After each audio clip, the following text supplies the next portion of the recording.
успели мы выпустить расследование про Ташиева, потому что они очень хотели узнать, когда он выйдет. Вот. И было много событий, которые и угрозы, и попытки взломать пароли, попытки взломать наши данные.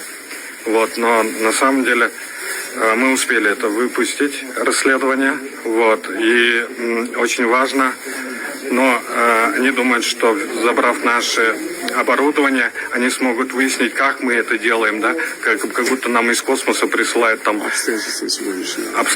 Сегодняшние обстоятельства были таковы, что при обыске моем обнаружили какое-то вещество. Когда они ворвались, они меня положили на пол, сверху на мне сидели 2 сотрудника. Вот.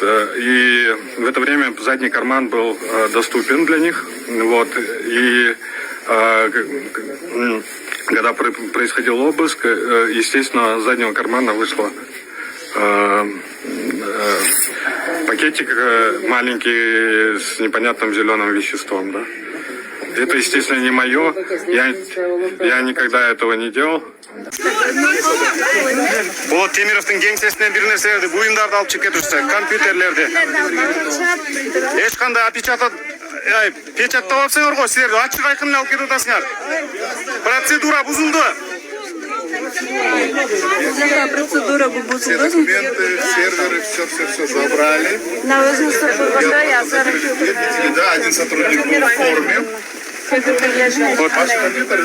Журналист Семетей Аманбеков укук коргоо милиция болуп иштеген мурда. Сиз айтсаңыз, азыр эч кандай мен опечатано деген эмени көргөн жокмун алып кетип аткан буюмдардан. Булар ичине эмнени салып коюшун биз билбейбиз азыр. Карандай эле көтөрүп кетип атышат. Пакет-сакетке салып, анын бир мындай печат коюп алып кетиш керек да. Туурабы, клейлеп.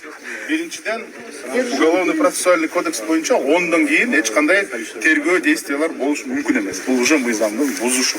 Азыр канча 10дон өтүп кетти. Экинчиден 11 болуп калды, 11 болуп калды. Экинчиден биякта немелер барбы, жокпу, эч кимибиз билбейбиз. Понятойлор. Карадыбы, ошону салыштыбы, кандай салышты, эмнени салышты, эч кандай эчтеке маалыматыбыз жок. Ошон үчүн азыр маалыматты билелик. Эгерде понятойлор жок болсо, жана опечатано деген жок болсо, булар адвокаттардын көзүнчө болбосо, албетте бул процессуалдык бузуку деп санайбыз. Ооба. Анан мыйзамдын дагы бир нерсе.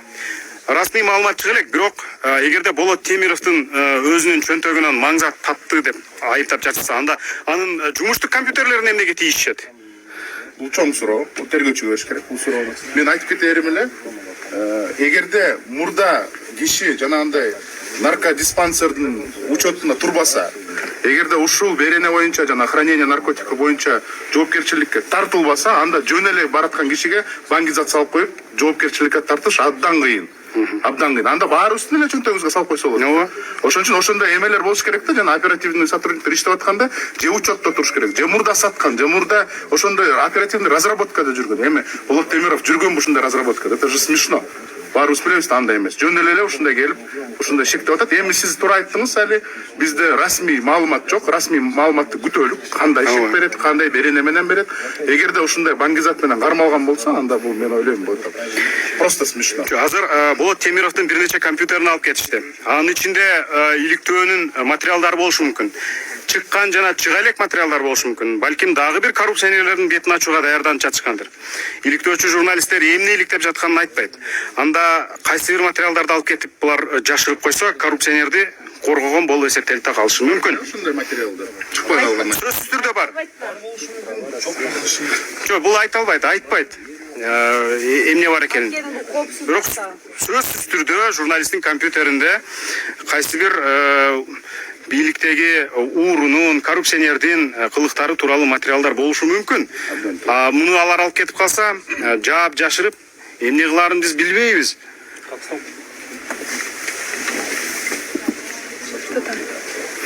Премьер-министр Акылбек Жапаров биздин түз эфирди көрүп атат. Акылбек Жапаровга мынакей айтат элек. Мен түз эфиримде Акылбек Жапаров турат. Акылбек Усенбекович, мыйзамдуу иш аракетти көргүлө. Дайте комментарий. Здравствуйте. Уважаемые журналисты, уважаемые активисты, правозащитники, да, если вы чисты перед законом, да, если вы чисты перед совестью, это ничего не значит, да? К вам ворвутся в офис, да, воткнут лицом в землю, да, подкинут вам в карман все, что угодно. Заберут всю вашу технику, отберут, да, потом скажут, пришел дядя и сказал, что вы крупный наркоторговец, держите там. Такого рода неотложные следственные действия так не проводятся, да. Вначале выясняется, кто это пришел, кто это за человек. Зачем он, на кого он жалуется? Может, он какими-то расследованиями занимается? То есть кто-то заявление написал на болото? Дело в том, что вот именно сегодня он собирался публиковать на днях. Сегодня-завтра собирался публиковать еще одно расследование, очередное расследование, значит, про высокопоставленного, по-моему, про Ташиева, да, насколько я знаю, да. Он собирался расследовать, и сегодня приходит вот это высосанное из пальцев дело о том, что якобы кто-то пришел в РОВД и сказал, что где-то тогда еще, в октябре 2021 года, он делал то-то, он делал это. Понимаете, поэтому никто из вас, никто, не я, и я тоже, я себя чувствую... То есть это, возможно, просто повод изымать материалы? Что якобы там он употребляет наркотики, там, что якобы там... В общем, это может быть сделано с любым из вас, понимаете? Это, говорит, в октябре это произошло, пришел какой-то человек и сказал, что он такой-сякой. Они показали вот заявление этого человека, или что и Ничего не фамилию показывают, просто назвали. это сейчас А что происходило вот эти 2 часа? Внутри что происходило в течение 3 часов? Внутри, как я понял, вот из описания ребят, которые там есть, просто ворвались, воткнули землей, воткнули лицом в землю, подкинули ему и якобы изъяли какое-то темно-зеленое вещество.